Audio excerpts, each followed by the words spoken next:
Bonjour et bienvenue dans Les Chevaux Explorateurs, le podcast qui éclaire votre relation avec votre cheval. Ensemble, nous allons explorer les notions d'autonomie, de lien, de mouvement et bien d'autres encore. Moi, c'est Émilie, et je vous accompagne dans vos interrogations, dans la découverte de nouveaux chemins, et surtout dans la construction de la relation dont vous rêvez avec votre cheval. C'est parti! Bonjour à toi et bienvenue dans ce nouvel épisode qui est la suite de l'interview de Coraline.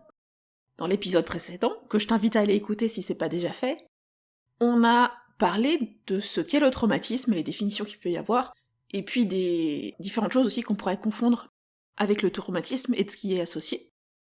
Et dans l'épisode du jour, on va aller parler un peu plus des conséquences du traumatisme, que ça soit pour le cheval ou pour l'humain ou l'humaine qui l'accompagne, et puis des pistes de choses qu'on peut mettre en place pour accompagner des chevaux qui ont pu vivre un traumatisme dans leur vie. C'est parti! Il y a un truc que je pourrais développer dans ce que tu t'as dit avant, parce que tu parlais que peut voir des années après les conséquences du traumatisme. Tu parlais chez l'humain, je crois, genre du diabète à 50 ans peut être lié à un déséquilibre qui est lié au traumatisme. Et j'aimerais bien que tu développes un peu ce sujet-là, parce que comment on en arrive à des problèmes de santé qui pourraient être causés par un traumatisme ancien? Alors, je vais essayer de pas aller trop dans les détails techniques parce que déjà, c'est hyper complexe et que je suis pas généticienne, donc c'est pas non plus un sujet que je maîtrise à 200%. Mais en fait, pour dramatiser encore plus la situation, ton trauma ou tes réactions peuvent même être causées à ce qui s'est passé dans une génération précédente. Mm. Donc, potentiellement, surtout si on parle de chevaux, si tu connais pas tout de la vie de la mère, potentiellement, il y a des trucs que tu peux pas expliquer chez ton cheval. Et ça tient d'un champ qu'on appelle l'épigénétique. Donc, la façon dont des gènes différents vont s'activer de façon différente en fonction du vécu d'un individu et de ce qui doit être transmis aux générations suivantes. Ouais. Et si on y pense 2 minutes, c'est tout à fait logique parce que comment est-ce qu'on évolue? Comment est-ce qu'on sélectionne des individus qui vont aller éviter des choses qu'ils devraient éviter?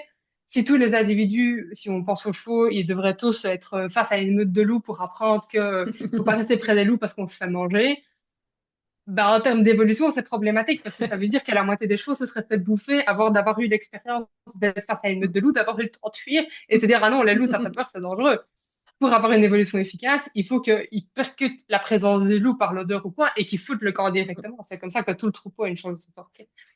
Et ça, il y a une étude, malheureusement, je ne me souviens plus spontanément de qui l'a fait, mais je pense que c'est Bessel van der Kolk qui en parle dans un de ses livres, où, d'un point de vue éthique, on peut discuter un peu, mais comme on l'a déjà dit, c'est toujours un peu délicat sur ce sujet-là. Donc, pour identifier cette problématique, il y a des chercheurs qui ont pris des mamans souris, qui les ont conditionnées à avoir peur de chocs électriques. Donc, c'est un truc qui est très souvent utilisé en laboratoire où Ouais. il y a des chocs électriques sur la surface sur laquelle se trouve l'animal. Et donc, ils ont conditionné ça à partir d'une odeur, je pense, de cerisier ou quelque chose comme ça. Les souris ont reçu ce choc électrique. Ils ont fait ça par répétition jusqu'à ce que les souris montrent des réactions de peur simplement à l'odeur. Je ne vais pas aller dans les détails comportementaux de la souris parce que je ne les connais pas toutes, mais ça a été identifié que même sans avoir le choc électrique derrière, juste l'odeur, il y avait déjà des signes de recherche d'évitement, des choses comme ça, parce qu'elles avaient bien compris le lien de cause à effet entre les deux choses. L'expérience a été arrêtée, les mères souris se sont retrouvées enceintes, ont donné naissance à des souriceaux, etc., qui n'ont jamais vécu cette expérience. Mais par contre, quand ils sont arrivés à un âge suffisamment adulte pour pouvoir faire les expériences tout seuls, ils ont été confrontés à cette odeur de cerisier et ils ont montré les mêmes réactions de peur que les mères. Alors que eux n'avaient jamais vécu l'expérience de recevoir le choc électrique, Ouais. mais par transmission générationnelle, ils avaient appris que tel truc, ça fait peur parce que les mères l'avaient appris, donc l'avaient transmis.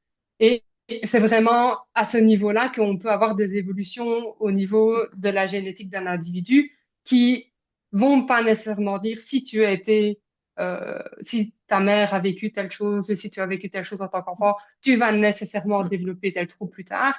Mais par contre, en fonction de ton patrimoine génétique, de tes expériences de manière générale, etc., vont faire que tu es plus à risque de développer tel problème qui, à chaque fois, a un lien évolutionnel. Par exemple, les mamans qui ont manqué de nourriture parce qu'elles vivent dans un état de pauvreté extrême quand elles sont enceintes vont développer, vont être plus à risque de donner naissance à des enfants qui, à terme, vont développer des troubles métaboliques autour de la nourriture parce que le fœtus, en fait, a déjà appris, entre Mm. guillemets, qu'il va naître dans un monde où la nourriture n'est pas disponible et où, du Ouais. coup, il doit tirer le plus parti possible de la nourriture qu'il va recevoir.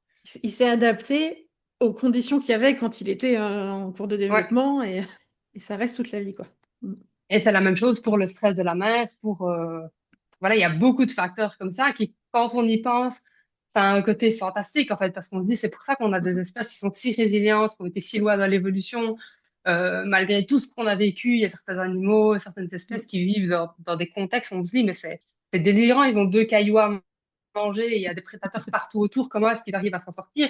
Et voilà, c'est cette évolution qui a permis Mm. qu'ils tirent le plus parti de leur environnement et ils font le plus adapté possible. Mais du coup, ces adaptations, parfois, bah, elles vont un peu trop loin et en fait, elles deviennent problématiques. Ouais. Oui, donc en fait, quand il y a un traumatisme, ça peut entraîner des modifications au niveau du fonctionnement de l'organisme qui s'ancrent durablement au niveau de l'échelle cellulaire, au niveau de l'épigénétique, etc. Et donc, dont on peut voir des conséquences plus tard. Ouais, ouais. Mm. C'est pour ça que ça part l'humain avant d'y revenir pour le cheval. Et je trouve que même d'un point de vue humain, quand on se pose 2 minutes avec la société, et bon, c'est un débat qui dit un peu plus politique, je vais pas aller trop dans les détails de ça, mais on pense à l'inégalité sociale, on pense aux problèmes de santé mentale qui sont inexistants, au fait d'avoir accès aux soins médicaux, tout ce qu'on a besoin, etc.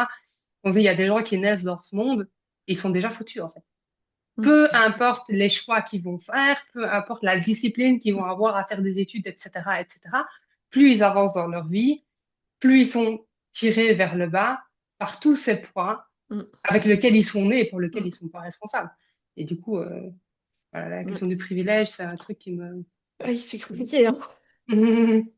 C'est important d'en avoir conscience.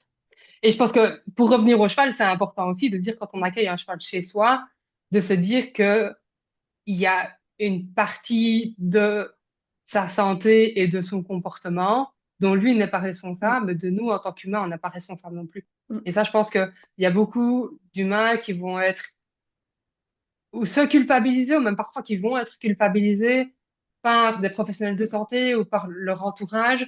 Parce que oui, mais t'as un cheval qui a des problèmes, il a des problèmes digestifs, il a des problèmes de pied, il n'arrête pas de Mm. boiter, X, Y, Z, alors qu'ils vivent dans des circonstances qui sont, entre guillemets, parfaites pour eux, Mm. et qui essayent de faire le mieux, et le cheval continue à sortir des problèmes de santé, c'est toujours difficile, il a toujours des problèmes comportementaux, etc. Où on va dire, bah, ton cheval, soit il est trop bête, ou alors, bah oui, mais t'as pas fait ça, bah oui, mais toi, machin, et puis tu ne travailles pas assez, tu fais pas assez, et puis il a du surpoids, mais du coup, c'est pour ça qu'il boite. Et puis parfois, il y a tellement d'éléments à gérer qui ne sont pas de la responsabilité du propriétaire, et puis qui sont peut-être juste en train de sortir aussi parce que maintenant le propriétaire est dispo pour les écouter. Quand on commence à développer, quand on accueille chez soi un être qui est en état de survie, on Mm. sait que les chevaux en plus sont déjà excellents pour cacher leurs problèmes. En plus de ça, je parle traumatisé, qui a été en état de survie parce que c'était sa seule possibilité pour continuer à avancer et qu'on lui donne, entre guillemets, soudainement un environnement dans lequel il peut commencer à dire non, il peut vivre des relations normales avec ses congénères, que quand il y a des problématiques qui sortent, on les prend en charge et on les prend en charge sans lui causer de la souffrance supplémentaire. Ben forcément, il y a tout un système qui maintenait tout ça en place, qui s'effondre et qui fait Mm. qu'il y a énormément de problématiques qui ressortent. Et ça, je pense il faut être disponible pour les propriétaires autour de ça. Et moi, j'estime que c'est un de mes rôles aussi. Quand je travaille comme ça, c'est pas uniquement de soutenir le cheval, c'est aussi vraiment de soutenir l'humain à travers tout ça et de comment les aider à tenir le coup dans Ouais. l'accompagnement d'un cheval qui a ce type de problématique. C'est vrai que moi, ma première année avec Jasmine, quand elle est sortie de club, mais on a enchaîné les galères, alors que je lui ai amené une vie de cheval, quoi. Et en fait, je pense qu'il y a vraiment ce côté-là de décompenser, bah en fait, d'un coup, bah, elle pouvait ne pas aller bien. Tout ce qui allait moyen, elle pouvait l'exprimer et c'est ressorti, quoi. La première année était difficile. Depuis, on a trouvé un équilibre, Mhm. mais j'ai enchaîné pas, enfin, elle a enchaîné pas mal de problèmes de santé. Et quand en plus c'est notre premier cheval, on commence, on apprend, ça, c'est pas évident hein, en tant qu'humain. Ouais, ouais. Je pense que ça peut être vraiment dur et j'ai vraiment envie d'assister sur ce clou de tu n'es pas responsable et chaque personne qui écoute ce podcast, vous n'êtes pas responsable de tous les problèmes qui arrivent à votre Ouais. cheval. Il y a des choses qu'on aurait tous pu mieux faire. Je pense qu'on a tous plein de choses où on se dit, ah, si j'avais fait ça l'année passée, peut-être qu'il n'y a pas tel truc, tel truc, tel truc qui se serait passé et que mon cheval n'aurait pas fini avec une tendinite ou X ou Y. Il y a aussi plein de choses des problèmes qu'on a causés par manque de connaissances. Parce que particulièrement, nous, toute notre génération, maintenant, on se rend compte de ce qu'on faisait il y a 15 ans et ce qu'on sait maintenant. On se dit, Ouais. ouais, ouais, j'ai vraiment merdé. Mais il y a aussi juste des trucs qui ont été causés par d'autres. Et ça, Mm. malheureusement, on ne peut pas le sauver, on ne peut pas entièrement l'éviter. Il y a des choses qui vont arriver, peu importe quoi. Ah, ça, c'est un épisode de podcast qui sera sorti avant celui qu'on maîtrise pas, mais qui n'est Ouais, pas encore sorti là aujourd'hui. ouais, On a parlé justement ce sujet du système avec Emma de Aekus. ouais, Et c'est un peu ce que tu soulignes là, en fait, c'est que on n'est pas, le cheval et nous, complètement isolés de l'environnement. ouais, Il y a tout, bah, le système qui fait que quand on veut mettre encore plus de bien-être au cheval, bah, on vient sortir d'un mécanisme complètement différent qui nous aide pas du tout, en fait. Et donc, c'est encore plus ouais. difficile que si tout l'ensemble du monde équestre fonctionnait vers cette dynamique de bien-être. Et on serait un peu moins les bisounours, les bisounours un peu décalés quand on veut faire ça. Et puis, il y aurait peut-être moins ces problèmes de Ouais, fond chez le cheval, c'est un peu ce que tu dis, si tout fonctionnait mieux. ouais. Donc, culpabiliser l'individu qui trouve pas de solution, mais quand ça vient du fait que bah, mais tout le vécu du cheval avant, il n'est pas de la faute de la personne qui l'aide de son mieux. Comme tu dis, c'est Mhm. important de dire bah non, tout n'est pas de votre faute et vous faites de Ouais, votre mieux, quoi. ouais, ouais. Et c'est pour ça, je pense qu'on va aussi, bon, peut-être pas souvent, mais c'est pas rare de voir des chevaux qui, sur le papier, ont tout ce qu'ils devraient, et en fait, ils sont beaucoup plus difficiles que le cheval qui vit en paddock individuel et qui va au concours tous les week-ends. Mm. Et ça, c'est aussi, dans mes consultations, une réflexion qu'on me fait souvent, à dire, mais pourquoi mon cheval qui a tout, entre guillemets, mieux, c'est le plus difficile de l'écurie? Ouais. C'est la même chose, c'est parce que tu as créé autour de lui un environnement. Alors évidemment, il peut y avoir d'autres problèmes, de problématiques d'apprentissage, de problématiques physiques qui causent des problèmes d'environnement, des manipulations qui sont pas faites correctement par le propriétaire, etc. Ok, on a tous des choses à apprendre et qu'on pourrait faire mieux. Mais à partir du moment où tu ouvres la porte à ton cheval à te montrer tout ce qui va pas, bah, il va te le montrer. Oui. Et du coup, potentiellement, tu as l'air d'avoir le cheval le plus difficile parce que tous les autres, ils serrent les dents et puis ils courent et tout va bien, etc. Et je peux pas non plus dire que tous les chevaux qui sont au travail et qui vont en concours sont des traumatisés qui le cachent. Ça, c'est pas du tout le point. Mais voilà, je pense qu'il y a tellement d'éléments à comparer que, voilà, déjà bien s'occuper soi-même de son ou de ses chevaux, c'est déjà assez Mm. compliqué pour ne pas, en plus, se comparer aux autres et à ce que certains chevaux qui n'ont pas un certain vécu vont être capables Mm. de faire. Un cheval qui a été traumatisé et qui est déjà arrivé à l'âge adulte avec des problèmes assez importants d'anxiété, de réactivité, ils vont pouvoir être résolus jusqu'à un certain point, mais jamais de la même manière d'un cheval qui a vécu toute sa vie dans des groupes stables, qui a été sevré sans traumatisme, etc. Tous ces trucs-là, ça laisse des cicatrices. Ouais. Et moi, ça me rend dingue quand je vois passer des programmes du genre ta relation de rêve avec ton cheval en 30 jours et je te promets qu'en 30 jours, tu pourras aller galoper en crotette sur la plage. Oui. Je suis désolée, non. Il y a des chevaux pour qui ça ne sera jamais possible parce qu'ils n'auront jamais la résilience, le calme, la façon de gérer l'inconnu et et les imprévus qui sera aussi efficace que des chevaux qui ne se sont pas travaillés de ces casseroles-là et qui n'ont Mm. pas autant de cicatrices comportementales que le cheval avec lequel nous on travaille. Mm. C'est la première fois que j'entends ce terme de cicatrice comportementale, mais ça me parle vachement, quoi. C'est un terme qui, a été, qui s'est lié au terme de blessure Ouais. comportementale. Donc voilà, à partir du moment où on crée une blessure comportementale, comme n'importe quelle blessure physique, bah, elle va laisser Mm. une cicatrice et c'est un événement qu'on va jamais pouvoir Mm. complètement éliminer. Et ça, je pense qu'on parle de traumatisme ou juste expérience négative de manière générale. Il y a beaucoup de choses où on se dit, oh, mais c'est pas grave, je vais s'habituer, oh, mais c'est pas grave, il va passer par-dessus, etc.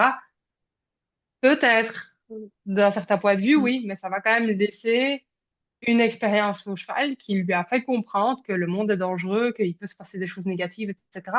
Ça ne veut pas dire qu'on doit éliminer tout le stress, mais qu'on doit accompagner le cheval Mm. dans la façon de gérer le stress, dans la façon de gérer la contrainte, pour qu'à travers tout ça, il le vive bien et donc que ça ne laisse pas une trace en long terme. Ouais. Ça en fait des choses. Plus on se penche sur ce sujet-là, plus on se dit que c'est incroyablement difficile Ouais. et c'est moi maintenant avec mon propre cheval, il y a tellement d'éléments comme ça que j'identifie où je me dis mais il y a tellement de choses sur lesquelles il faut que je travaille pour que son quotidien se passe bien. Et puis lui, il vient aussi un peu avec son passif, etc. Parce que il m'a rejoint à 6 ans et c'était le stéréotype du bon petit soldat qui était hyper stressé, mais qui faisait tout super bien parce qu'il n'y a rien qui bougeait et puis il fallait qu'il réagisse le plus vite possible pour que voilà. Et là, même chose, quand j'ai commencé à lui ouvrir des portes, il y a plein de choses qui ont commencé à bouillonner dans tous les sens. Et, euh, et ça, à cheval, j'en ai parlé récemment avec la pratique de medical training, etc., mais qui peut gérer plein de choses très bien tant qu'on prend le temps de le lui expliquer, de le lui amener progressivement. Et j'en finis par ne jamais revenir à le fait de faire de l'équitation parce qu'il y a tellement d'autres choses de son quotidien. Et si je voulais faire plus de choses, il faudrait que je passe moins de temps à le mettre vraiment à 200% à l'aise et OK avec tout. Et enfin, voilà, bon, ça, c'est un peu un choix personnel, mais Ouais. je trouve que c'est difficile de se dire, oh, je vais juste passer au-dessus, oh, il va mal vivre son vaccin, c'est pas grave, j'ai envie de monter à cheval. Ouais. Voilà. Et du coup, là, pour toutes les personnes qui nous écoutent et qui commencent à se dire, oh, mais il y a tellement de choses, qu'est-ce que je fais? Qu'est-ce que, qu'est-ce que tu leur recommandes? Quelle approche? Comment on peut un peu se dire, arrêter de se dire, c'est tellement de choses? Qu'est-ce que tu leur donnerais comme conseil pour qu'ils stressent un peu moins en sortant de l'écoute de cet épisode? Je pense que le plus simple à mettre en place, c'est vraiment la pratique d'enrichissement. Parce que c'est une activité qui va pas prendre beaucoup de temps, qui est accessible à quasiment tous les chevaux, qui soient des chevaux box, des chevaux qui sont prêts H24, des chevaux qui est n'importe quelle option entre le mode de vie parfait et le mode de vie plus compliqué, qui peut toujours être adapté pour euh, rester OK en fonction des limites vétérinaires et physiques du cheval. Mais par contre, c'est une activité qui va permettre au cheval d'exprimer ses comportements de cheval, qui va lui permettre d'apprendre à gérer ses émotions, qui va lui permettre de trouver des solutions tout seul et de s'aider lui-même. Et ça, je trouve que c'est vraiment un élément qui est hyper important pour les chevaux traumatisés. C'est des chevaux à qui on n'a pas laissé la possibilité de dire, OK, j'ai un problème. Il y a ce truc-là qui fait peur, j'ai envie de m'éloigner. Il y a ce truc-là que j'ai envie d'obtenir, je peux y aller et me servir. Euh, N'importe quel élément dans mon environnement, ce sont des chevaux qui ne réagissent pas et qui ne savent pas s'aider eux-mêmes et faire des choses qui leur conviennent. Alors que simplement mettre un cheval avec une boîte en carton remplie de foin avec des carottes, ça lui permet de prendre des initiatives, ça lui permet de chercher, ça lui permet d'obtenir un résultat positif à une action qu'il a posée lui-même et qu'il a choisi de faire de la façon qu'il avait envie de faire. C'est vraiment une activité dans laquelle l'humain peut assister, il peut aider, mais c'est pas lui qui va la diriger. Et ça, pour moi, c'est vraiment un des plus chouettes trucs à faire avec un cheval qui a été traumatisé ou même avec un cheval qui a des problématiques comportementales parce que, voilà, comme j'ai dit, même si le vétérinaire dit truc, machin, si le cheval a des ulcères, on peut presque toujours le développer d'une façon qui va être OK pour ce cheval-là. Et on va pas rentrer dans des questions de oui, mais est-ce que je fais du renforcement négatif, du clicker training, du renforcement positif, etc. Ça, c'est des débats philosophiques où, en fait, la gestion du cheval traumatisé, moi, évidemment, je vais la préconiser en renforcement positif, mais on peut rééduquer de façon éthique un cheval en renforcement négatif si on le pratique d'une façon qui va être en lien avec ce dont le traumatisme a besoin pour s'en sortir. En fait, on va pouvoir aller amener du choix, de la compréhension, de la mutualité et des éléments comme ça. Mais voilà, mettez des pommes et des carottes, proposez ça à votre cheval, laissez-le s'amuser pendant 5 minutes et ça fait déjà un monde de bien-être pour un truc qui ne coûte Ouais. rien et qui, en plus de ça, si on a des chevaux qui s'ennuient un peu, qui manquent un peu d'interaction, etc., bah, ça va déjà leur donner ça en plus. Et quelque chose que je vois littéralement dans tous mes suivis où on fait ça, ça amène de la joie au propriétaire et au cheval, systématiquement. Alors faites-le. C'est juste simple et ça met du bonheur pour tout le monde. C'est tellement génial de les regarder, en fait, de les regarder, réfléchir et chercher et essayer. Ouais. Et ça peut, pour des chevaux qui ont vraiment été traumatisés, qui sont vraiment loin, ça peut demander du temps. Mm. J'ai eu une jument en suivi où lui mettre des objets d'enrichissement, ça n'a amené, je pense, aucune réaction pendant au moins 5 séances. Et c'est vrai, il faut vraiment Mm. insister sur le fait qu'un enrichissement ne génère pas une réaction ne veut pas dire qu'il n'est pas intéressant pour le cheval ou qu'il n'a pas envie. C'est peut-être qu'il n'est pas encore prêt à justement développer ce choix et de se dire, en fait, il y a un truc, potentiellement, j'ai quelque chose à y gagner et je pourrais y aller et je pourrais y gagner quelque chose. Donc ça, c'est si vous avez un cheval qui montre ce type de réaction-là et qu'il n'y a pas de réaction vraiment de peur particulière avec le cheval, ben voilà, même un petit tatouage sur lequel on pose trois carottes et donner au cheval la possibilité d'aller farfouiller là-dedans, c'est déjà un premier pas qui va lui permettre de réexprimer son choix, la capacité d'apprendre des décisions, le fait de choisir d'aller quelque part alors qu'il est en longe avec l'humain et de dire est-ce que j'ai le droit de faire un pas là sans me faire tirer dessus, qu'est-ce qui va se passer? Ce sont vraiment des petits changements simples mais qui peuvent faire beaucoup de bien. Et même là, en fait, quand on arrive, enfin, nous, on est dans l'attente que le cheval interagisse avec l'enrichissement. On est encore dans l'envie qu'il fasse quelque chose. Et finalement, l'enrichissement, ça nous amène dans cette dynamique de, bah, on en revient à l'autonomie, hein, mais le choix, Ouais. la gentilité et tout ça, où vraiment, bah, c'est lui qui prend le lead et les décisions et qui prend la capacité de prendre ses propres décisions, quoi. Quand il est prêt à le faire, ouais. Ouais. Ouais, Mais il faut accepter que bah, faut aller à son rythme. Et il y a aussi cette difficulté chez l'humain d'avoir envie de. Tiens, vas-y, je t'ai ramené un objet là, vas-y, va le ouais, toucher. ouais, c'est ça. Ouais, Et d'accepter que bah non, en fait, bah, peut-être que là maintenant, il faut lui laisser le temps et que ça viendra. Pas ouais, toujours simple. ouais. Mais cette critique enfin, non, cette critique, c'est pas le mot, ce critère, pardon, de choix, si on regarde les principes de, du traitement du traumatisme chez l'humain, donner le choix, c'est un élément qui est hyper important, de donner à Mm. l'individu le choix de participer à sa thérapie, de choisir qui va euh, euh, rentrer dans l'interaction avec nous, clairement lui expliquer ce qu'on va faire pour qu'il puisse choisir, en fait, je veux l'option A ou je veux l'option B. Et pour les chevaux traumatisés, je pense que c'est la même chose. Alors, ça peut toujours être délicat, parce que comme je le disais plus tôt, je lui donne trop de choix d'un coup, il va peut-être être perdu. Mais comment est-ce qu'on peut identifier des petits choix qui vont être faciles pour lui pour rentrer dans l'interaction? Ça peut même être Mm. quelque chose d'aussi bête que quand on veut brosser son cheval, au lieu de te dire, OK, c'est étris, brosse dur, brosse douce, parce que c'est comme ça que je l'ai appris dans mon manuel de Gallo X. Bon, Mm. moi, je suis belge, donc je vais pas mettre le numéro de Gallo qui va avec. Mais ça peut être aussi bête que de proposer l'étri et la brosse douce et puis de voir est-ce que le cheval vient interagir avec une de ces deux brosses? Est-ce qu'il y en a une qui va mordre? Est-ce qu'il y en a une qui va juste pousser du nez gentiment? Est-ce qu'il a déjà l'air d'exprimer quelque chose? Mm. Et que si jamais il n'y a même pas de réaction, de dire ben, je vais aller un tout petit peu avec l'étri. Puis je recule, Mm. j'attends de voir comment il réagit. Est-ce que j'ai un signal d'apaisement? Est-ce que le cheval me regarde? Est-ce qu'il a Mm. l'air de revenir dans l'interaction? Repère un petit peu avec la brosse douce. Est-ce que je vois une différence dans l'interaction entre les deux? Est-ce que le cheval commence à indiquer des préférences et que sur base de cette préférence, je peux essayer de construire du choix qui va être clair et facile pour lui dans son activité du quotidien. Est-ce que le cheval préfère manger dans un seau qui est à hauteur, dans un seau qui est au sol, d'avoir son foin en filet, d'avoir le foin enfin, voilà, qui est mis en vrac dans l'abri, etc. Tous ces petits éléments-là qu'on peut intégrer dans le mode de vie du cheval, qui n'ont même pas des questions de travail ou vraiment d'activité, mais juste voilà, pour amener un peu de variation et comme tu disais, te redonner un peu d'agentivité au cheval Mm. dans des actions du quotidien. Et c'est vrai qu'on a parfois du mal à se dire comment, là, en me mettant en enrichissement, je vais travailler sur le traumatisme. Euh, mais j'ai souvent l'idée que on est à travailler sur une compétence plutôt que sur un comportement.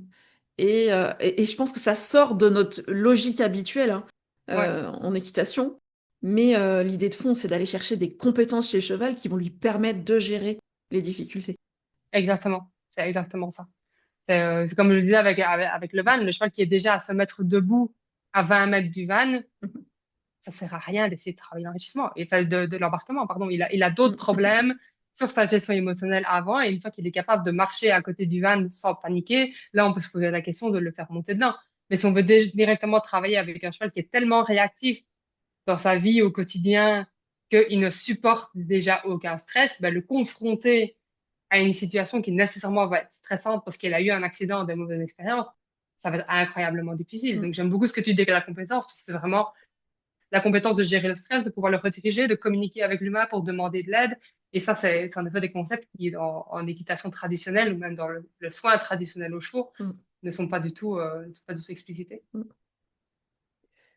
Ouais, je pense qu'on peut s'approcher tout doucement de la conclusion. Ouais, Et donc là, finalement, une personne qui commence à se dire, tiens, mon cheval, il présente des signes, je me dis, il y a peut-être des traumatismes. Ça serait quoi tes conseils pour la personne qui nous écoute aujourd'hui? Par quoi est-ce qu'elle pourrait commencer? Hein, on a dit l'enrichissement, c'est vrai que tu m'as déjà répondu sur ce point-là, mais ouais, ouais. Je pense que dans un premier temps, si c'est possible, de toute façon, il faut repasser par la case vétérinaire. Parce que qui dit traumatisme va dire potentiellement stress chronique, et on sait que le stress chronique, ça peut créer un certain nombre de problèmes chez le cheval. Et si on a vraiment des problématiques physiques qui ne sont pas traitées, on va démarrer sur déjà une base de stress qui va être plus haute et qui va complexifier tout le reste. Après, bah, ça va être un peu les classiques, comme pour n'importe quel problème de comportement, en fait. Veiller à ce que le cheval vive avec ses besoins fondamentaux qui sont remplis de la meilleure façon possible.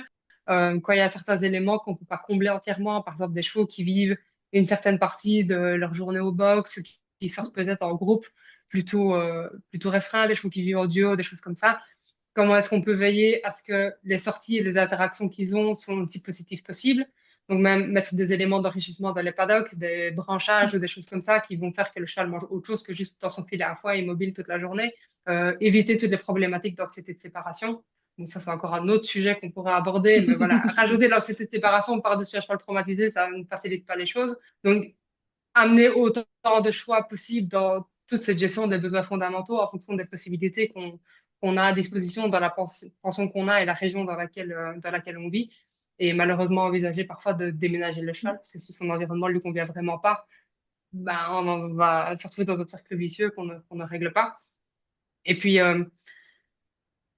on en revient souvent un peu à ça, mais je pense que c'est important de se faire accompagner aussi, pas juste parce qu'on a besoin d'un professionnel. Évidemment, ça aide parce qu'il y a des connaissances et des façons de réfléchir qui vont être différentes. Mais je pense aussi que c'est important euh, parce que gérer un cheval traumatisé, c'est difficile pour l'humain. Mentalement, c'est dur, ça amène beaucoup de stress, ça amène beaucoup de remise en question.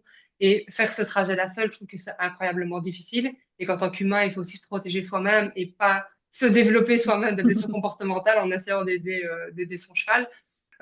Et aussi simplement pour des mises en perspective, parce que le fait de travailler avec quelqu'un d'extérieur, ça veut dire qu'il y a un lien émotionnel avec la situation qui n'est pas présent.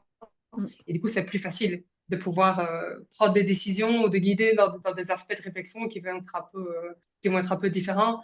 Et si on n'a pas la possibilité de travailler avec un professionnel, soit parce qu'on n'est pas proche de quelqu'un avec qui on est aligné, que travailler en visio, c'est trop compliqué ou des choses comme ça, je pense au moins essayer de trouver un allié dans l'environnement du cheval, que ce soit bah, le vétérinaire, ce serait idéal, mais on sait que c'est pas possible avec tous les vétérinaires non plus. Le gérant de la pension éventuellement, un copain cavalier, le propriétaire du cheval avec qui le cheval est au paddock, etc. Je pense qu'il faut, ça demande beaucoup de courage, mais il faut essayer de parler de ces problèmes-là pour pouvoir identifier quels sont les humains qui peuvent aussi créer une communauté autour de l'humain et autour du cheval. Je prends encore un peu une divergence, mais j'ai en suivi pour le moment un cheval qui a une problématique d'anxiété de séparation. Et c'est pas quelque chose sur lequel on peut avancer si les propriétaires et les ça touche le cheval qui fait de l'anxiété, mais ça touche le cheval avec lequel il vit forcément. Parce que si chacun dit bah je m'en fous, moi je prends, je vais monter mon cheval et puis l'autre il panique au paddock tout seul, bah, c'est un problème qu'on va pas aller régler. C'est clair. Et donc je pense que ce fait d'aborder cette problématique en tant que communauté, c'est important pour l'humain, c'est important pour le cheval, et puis ça remet aussi un peu en évidence que bah, c'est des problématiques qui sont systémiques, et donc on a tous un rôle à jouer pour travailler là-dedans. Ouais. Le soutien de l'humain, c'est hyper important aussi. Ouais. Mm. Euh, Bah merci. Et du coup, ma question de conclusion du podcast, c'est si tu pouvais n'en choisir qu'un, quel serait le concept que tu voudrais que toutes les humaines et tous les humains de chevaux retiennent en priorité? Je pense que le plus important, c'est vraiment de se dire qu'il vaut mieux faire plein de petits changements accessibles plutôt que d'essayer de faire quelque chose de gros. Mm. Donc, comme je disais, un enrichissement, 5 minutes 2 fois par semaine, donner à son cheval le choix de la brosse, tous ces petits éléments qui sont faciles à intégrer dans le quotidien vont faciliter le fait de changer, vont faciliter le fait pour le cheval de petit à petit amener des comportements différents qui vont nous permettre d'en apprendre plus sur son vécu, sur son ressenti et essayer d'avancer. Ouais. Donc, je pense que c'est vraiment ça. Se dire, OK, j'ai peut-être un problème avec mon cheval demain, qu'est-ce que je peux changer qui va me coûter, entre guillemets, presque rien, et puis créer un cercle vertueux comme ça qui va amener des changements après. Comme je le dis tout le temps, c'est vraiment aussi bête une boîte à carton, 2 poignées de fin, point et une carotte coupée en morceaux. Et c'est génial. Et c'est génial. Et ça marche. Ouais. Petit pas par petit pas, on va Ouais, loin comme ça. exactement. Gérer le traumatisme, c'est aussi un élément qui prend du temps et beaucoup de temps. Mm. Que ce soit pour l'humain ou pour le cheval, on ne règle pas une problématique traumatique en 2 semaines. Donc, il faut aussi se dire que les changements qu'on va amener, il faut être capable de les maintenir sur au moins 6 mois pour être sûr voilà, qu'on a abordé suffisamment de changements et qui commencent à être assez solides pour pouvoir se dire, je vais reprendre le travail, je vais reprendre l'extérieur, je vais reprendre X de mes objectifs avec mon cheval. Si on se met directement en zone rouge en se disant, je vais faire un truc à fond pendant 2 semaines, les problématiques vont ressortir derrière et ça Ouais, va pas être efficace, quoi. Donc, des petites choses qu'on est capable de maintenir dans le temps, c'est plus important. c'est ça. Il faut penser à nous aussi, Ouais, à notre capacité, parce que si on s'épuise, en fait, comme tu dis, au bout d'un moment, on va lâcher et on va lâcher peut-être trop tôt pour le cheval. Et il vaut mieux ouais, ouais, faire moins, mais savoir qu'on va pouvoir tenir. ouais, exactement. Et on revient dans tout le truc de la culpabilité, etc. Ouais, aussi. Ça arrive. Quand on gère ce genre de situation difficile, il y a un moment où on va craquer, où on va refaire le truc qu'on n'aurait pas dû faire. Il faut évidemment éviter ça le plus possible, mais ça arrive. Et si ça arrive, ben, on se pose, on est plus vertueuse après, c'est ça qui Mm. Ben, merci beaucoup à toi. avec plaisir. Est-ce que tu veux rappeler où on peut te trouver pour les personnes qui ont envie de continuer cet échange avec toi ou, ou de suivre ce que tu fais? Oui, vous pouvez me trouver autant sur Facebook que sur Instagram avec le nom Une leçon d'ancrage. J'ai aussi mon site web www.uneleçondancrage.be. Et si vous êtes intéressé sur ce site web ou par message privé sur les réseaux, vous pouvez aussi rejoindre mon serveur Discord sur lequel on peut discuter de sujets aussi larges que ce que vous souhaitez et où je fais aussi mes groupes de coaching une fois tous les 2 mois pour voilà, des petites activités de support en clicker training ou en renforcement positif de manière générale pour les gens qui veulent juste tester à quoi ça ressemble en accompagnement. Et en Voilà. présentiel, tu accompagnes les gens en Belgique. Dans quel coin? Oui, c'est bien vu, j'y pensais plus. En effet, en Belgique en présentiel, en province de Liège, province de Brabant-Wallon et éventuellement province de Namur et Luxembourg selon la demande. Et pour des groupes de personnes, je me déplace aussi plus loin en Belgique pour des stages et également en France. Eh ben, merci beaucoup à toi pour cet échange qui était passionnant. J'espère que Merci pour ton voilà, invitation. que ça a plu aussi aux personnes qui nous écoutent. Et puis, ben, à bientôt. Au À bientôt, revoir merci. tout le monde. Et voilà, c'est déjà fini pour aujourd'hui. Si cet épisode vous a plu, n'hésitez pas à le partager à vos amis qui pourraient être intéressés. Pour échanger avec moi et ne pas manquer les prochains épisodes, retrouvez-moi sur mon compte Instagram @leschevauxexplorateurs. Et si vous avez envie qu'on aille plus loin ensemble ou que vous souhaitez en savoir plus sur mes accompagnements individuels et mes programmes en ligne, n'hésitez pas à me contacter par mail ou à vous rendre sur mon site internet pour en savoir plus. Tous les liens sont en description de l'épisode. À très bientôt!